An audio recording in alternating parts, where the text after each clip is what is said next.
सफलता और निष्फलता इसमें भी यही बात है। जिसको सफल होना है, जो धंधा आप कर रहे उसका पूरा नॉलेज होना चाहिए आपके पास। नॉलेज नहीं है, चाचा ने लड़के ने एम्ब्रॉयडरी रखा है लगाया है तो हम भी लगा देते हैं, ऐसा नहीं चलेगा। हमारे मामा का लड़का भी किराना की दुकान चला रहा है, हमारा फूफा का लड़का भी किराना की दुकान चला रहा है, हम भी किराना की दुकान लगा देते हैं, कर देते हैं।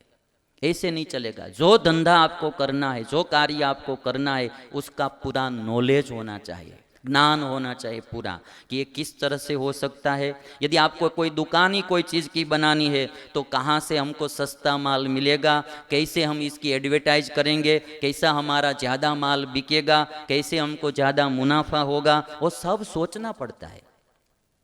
अनाज की दुकान करनी है तो किस एरिया में ये अनाज की दुकान ठीक से चलेगी, वो भी देखना पड़ेगा ना। पानी पूरी की लारी करनी है तो भी देखना पड़ता है।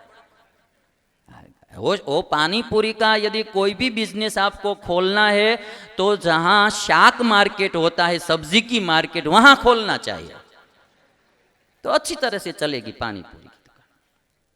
क्योंकि बहनों को और कुछ काम होता नहीं है पानी पूरी खाने के अलावा, तो आप वहां रखेंगे तो पानी पूरी की दुकान चलेगी। ये पानी पूरी की बात आई है, अब जाने दो ना, अभी बाद में बात करेंगे। तो बिजनेस, एक तो बिजनेस में ध्यान देना चाहिए, पूरा ज्ञान होना चाहिए, थोड़ी स्टडी करनी चाहिए। जो भी आप करो, नौकरी करनी है, बिजनेस करना है, धंधा करना है, कुछ भी आपको सिद्धि हासिल करनी है तो उसका पूरा नॉलेज होना चाहिए। ज्ञान है ना, वो एक प्रकार की शक्ति है। Knowledge is the strength, knowledge is one kind of power, वो एक शक्ति है। दूसरा, जब कभी आपको एक बार नॉलेज हो जाता है ना तो आप रुक जाते हैं, रुकना नहीं है, नॉलेज को अपडेट करते रहना पड़ता है। आप डॉक्टर बन गए तो बस बन गए, अब कुछ आगे स्टडी नहीं करेंगे तो नहीं चलेगा। नए नए वायरस आते रहते हैं, नए नए रोग आते रहते हैं, आपको नई नई दवा का भी ध्यान रखना पड़ता है, नॉलेज को अपडेट करते रहना पड़ता है। शिक्षक है तो पुरानी किताबें पढ़ाते रहते, ऐसा नहीं। आज के युग के अनुसार विद्यार्थी को नॉलेज देने का होता है तो विद्यार्थी उसको भी नॉलेज को अपडेट करते रहना पड़ता है। अभी जैसे मैं कथा में अपडेट नहीं करता रहता हूँ सर, है ना। अब ये पहले कभी किसी वक्ता के पास ये लैपटॉप और ये आईपैड वो कभी देखा था आपने, है ना। अभी मैं कथा अहमदाबाद में कर रहा था तो कोई एक कॉलेज का प्रोफेसर था, उन्होंने मुझे कहा कि स्वामी जी आप ये लैपटॉप और आईपैड लेकर 10-10 हज़ार लोगों को 3-3 घंटा एक लगातार बैठा रहते हैं और बातें सुना रहते हैं, ये टेक्निक कॉलेज और स्कूलों में शिक्षकों को अपनाना चाहिए। आधे घंटे में विद्यार्थी ऊब जाते हैं, थक जाते हैं पीरियड में, और पीरियड छोड़कर चले जाते हैं। शिक्षकों को अपना नॉलेज अपडेट करना चाहिए, रसप्रद बनाना चाहिए। आधे घंटे आप विद्यार्थी को पढ़ाते हैं, विद्यार्थी को लगना चाहिए कि ये साहेब, ये शिक्षक 1 घंटा तक पढ़ाते रहे। नॉलेज को अपडेट करो, सफल होना है तो। तीसरा, दिल से मेहनत करो, जो प्राप्त करना है समय पर काम करना। थोड़े भी लेट हो जाएंगे तो धंधा बिगड़ जाएगा, काम बिगड़ जाएगा। समय पर काम करना चाहिए, पता रहना चाहिए किस समय करना चाहिए, किस समय नहीं करना चाहिए, समय समय पर सावधान रहना चाहिए। दूसरा, केयरफुल रहना चाहिए धंधा में।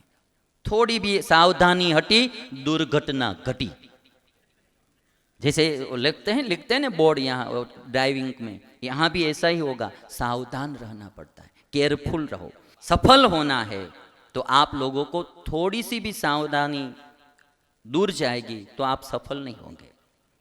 समय समय पर काम करना है, फालतू समय नहीं बिगाड़ना है।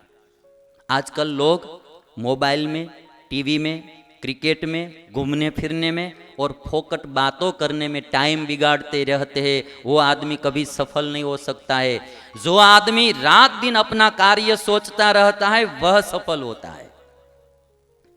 रात दिन वो कहीं भी जाता है, वो अपना कार्य ही सोचता रहता है कि मुझे क्या करना है, कैसे करना है।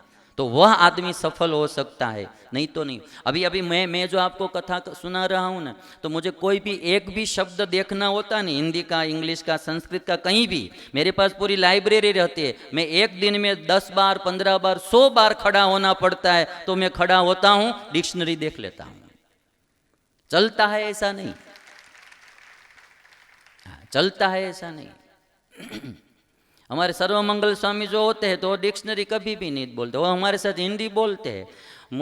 मुझे आज ही सुबह में बोल रहे थे, ये नड़तर रूप नहीं होता है, ये इतना नड़तर रूप नहीं होता है। अभी नड़तर रूप अभी कोई हिंदी भाषी सुनेगा तो वो बेचारा डिक्शनरी खोलेगा कि नड़तर रूप क्या है, डिक्शनरी में मिलेगा नहीं। तो सर्वमंगल स्वामी यही सोचते हैं कि जो कुछ तकलीफ होने वाली हो सुनने वाले को होगी, हम आराम से बोल देंगे, हमको तकलीफ नहीं उठाने की है बस। तो इसीलिए जिनको सफल होना है, दूसरी बात बताऊंगा, उनकी वाणी मीठी होनी चाहिए। दुनिया में जिसको सफल होना है ना, उसकी वाणी मीठी होनी चाहिए। कड़वी वाणी कभी भी मत बोलना। सफल होना है तो, कुछ करना है तो किसी के साथ दुश्मनी नहीं बनाना। जिसका घर कांच का होता है ना, उसको कभी किसी के साथ दुश्मनी नहीं बनाना चाहिए। हमको कुछ करना है, कुछ पाना है, तो दुश्मनी किसी के साथ मत रखना, क्योंकि कभी न कभी वो हमारा काम बिगाड़ देगा। शत्रुता रहेगी तो कभी न कभी वो हमारे काम में कोई न कोई दखल करेगा, कोई न कोई विघ्न डालेगा, हमारा काम बिगाड़ देगा। इसलिए कभी भी किसी की निंदा नहीं करना, सफल होना है उसको। किसी को परेशान नहीं करना, कहीं दुश्मनी नहीं करना, किसी के साथ शत्रुता नहीं रखना, जिसको सफल होना है। जीवन में प्रामाणिकता रखना। कोई भी धंधा करते हो आप प्रामाणिकता से करो, नीतिमत्ता से करो, आप सफल होंगे। नीति छोड़ेंगे, प्रामाणिकता छोड़ेंगे तो कभी सफल नहीं होंगे। मैं तो सबको बोलता हूँ, सब लोगों को ऐसा होता है कि स्वामी जी के हाथ से दुकान का उद्घाटन करते हैं तो दुकान अच्छी चलेगी, मशीन का उद्घाटन करते हैं मशीन अच्छे चलेंगे। मैं उनको साफ बोल देता हूँ, यदि आप जीवन में, धंधा में धर्म रखेंगे, नीति रखेंगे तो आपका धंधा चलेगा। नहीं तो मैं क्या, मेरा बाप आकर उद्घाटन करेगा ना तो भी तुम्हारा धंधा नहीं चलेगा, तो भी नहीं चलेगा। जीवन में, धंधा में प्रामाणिकता होनी चाहिए, नीतिमत्ता होनी चाहिए। जो भी आप कर रहे, शिक्षक है तो शिक्षक में भी नीतिमत्ता रखो, आप डॉक्टर है तो डॉक्टर में भी नीतिमत्ता रखो। मेडिकल वाले के पास से पैसा लेकर 3-3 गुनी दवाइयां दे देते हैं, ऐसे सफल नहीं होंगे, दुखी होंगे। गलत ऑपरेशन कर डालते हैं, जरूर नहीं है तो भी ऑपरेशन कर डालते हैं, वो आदमी कभी सफल नहीं होता है। पैसा बना सकता है, जीवन में सफल नहीं होता है। सफल में इसको बोलता हूँ, हमारे जैसे अब्दुल कलाम जी थे ना, वो सफल कहलाते हैं, साइंटिस्ट। तो सफलता पानी है तो प्रामाणिकता होनी चाहिए।